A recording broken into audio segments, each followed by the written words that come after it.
warahmatullahi wabarakatuh. Alhamdulillahilladzi khalaqal insana fi ahsani taqwim wa khalaqas samawati wal ardi wa ja'alaz zulumati wan nur thumma alladhina kafaru bi rabbihim ya'dilun. Asyhadu an la ilaha illallah wa asyhadu anna Muhammadar Rasulullah. Raditu billahi rabban wa bil islami dinan wa bi Muhammadin nabiyyan.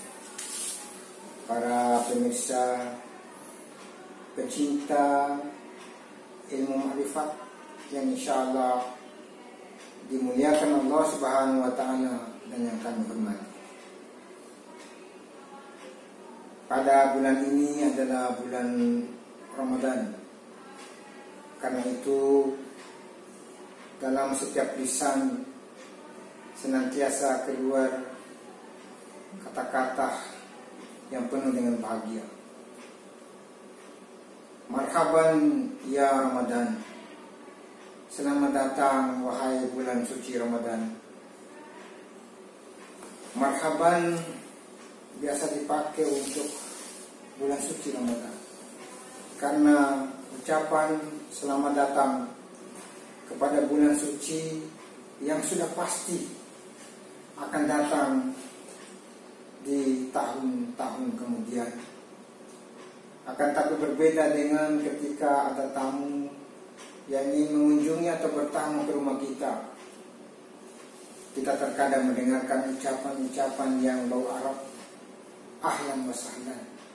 Jadi perbedaan ahlan wa sahlan dengan marhaban ya Ramadan adalah ahlan wa sahlan hanya ucapan selamat datang kepada seorang yang orang itu tidak akan pasti untuk kembali bertamu di tahun yang akan datang.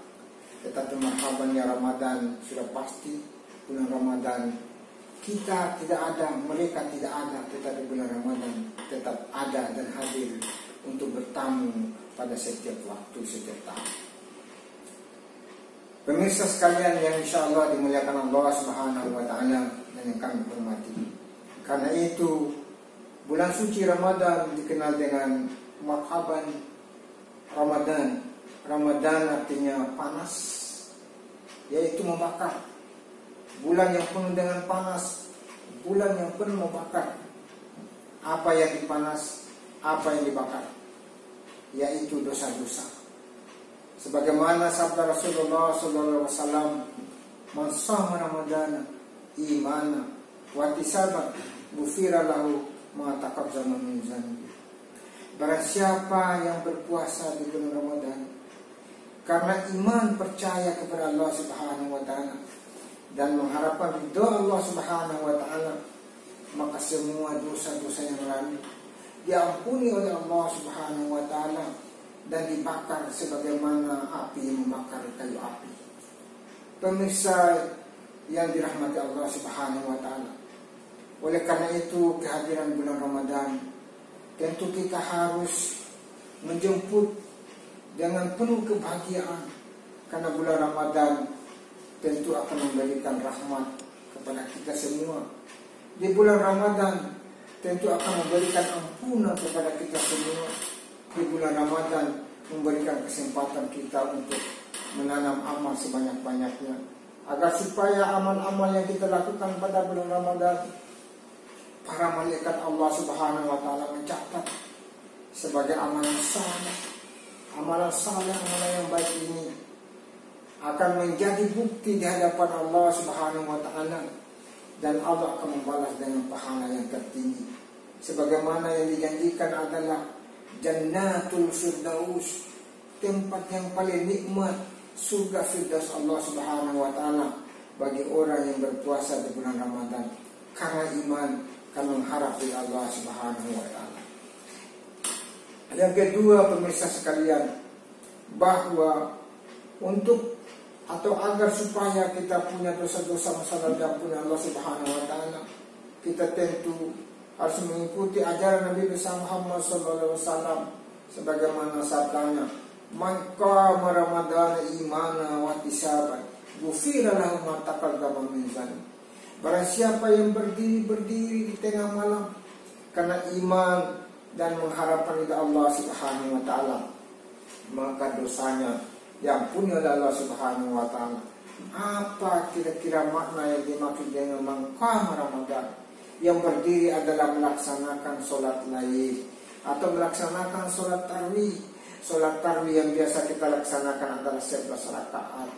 Karena ingin kita mendapatkan amal yang berlipat ganda, maka sepulang dari sholat tarawih kita belum boleh tutup dengan witir. Kita bisa melaksanakan sholat-sholat lain di rumah.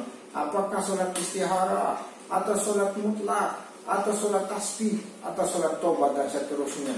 Dan kita juga harus melaksanakan sholat tengah malam, karena Allah menjanjikan wa minal laili fatahajjad bihi nafilatan lak asa yab'atsaka rabbuka maqaman mahmuda. Dan di sepertiga malam itu bangunlah kamu untuk melaksanakan sholat lail, karena dengan melaksanakan sholat lail itu semoga Allah mengangkat derajatmu kepada tempat yang tertinggi. Pemirsa sekalian rahimakumullah.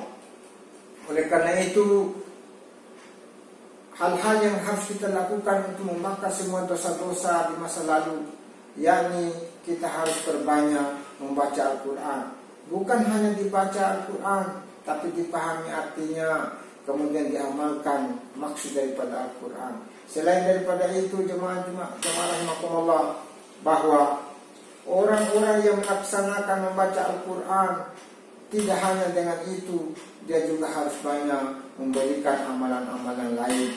Contohnya memberikan makanan kepada para fakir miskin, yang diutamakan adalah tetangga, sebagaimana firman Allah Subhanahu wa taala, wa atal mal ala hubbihi zalil qurba, wa atal mal ala hubbihi zalil qurba. Berikanlah makanan kepada tetangga-tetanggamu itu, karena dalam prinsip filosofi orang tua, wahai anakku, berilah, karena dengan memberi engkau akan kaya. Dan jangan kamu tidak memberi, kalau kamu kurang memberi, kamu akan miskin. Apa yang dimaksud berilah wahai anakku, karena dengan memberi engkau akan kaya. Memberi itu adalah membagi. Membagi itu adalah bagi rasa, bagi perasaan. Apa yang kita rasakan, berilah. Itu juga yang bisa dirasakan oleh seorang. Karena orang lain dengan kita adalah satu. Kita semua ini datang dari satu, kemudian kembali kepada yang satu. Karena itu kesimpulan pemirsa sekalian, bahwa untuk menyambut bulan suci Ramadan yang penuh dengan panas, yang membakar dosa-dosa kita masa lalu, dan insya Allah dosa yang akan datang Allah juga mengampuni, apalagi pada suasana pandemi COVID-19 ini. Mudah-mudahan dengan bulan Ramadan ini virus-virus COVID-19 itu akan dibakar di bulan Ramadan. Karena itu pemirsa sekalian, kita tidak boleh lupa bahwa berpuasa bukan hanya puasa pada tingkat awam, tetapi puasa pada tingkat yang tertinggi, yaitu khasul hawas. Apa itu?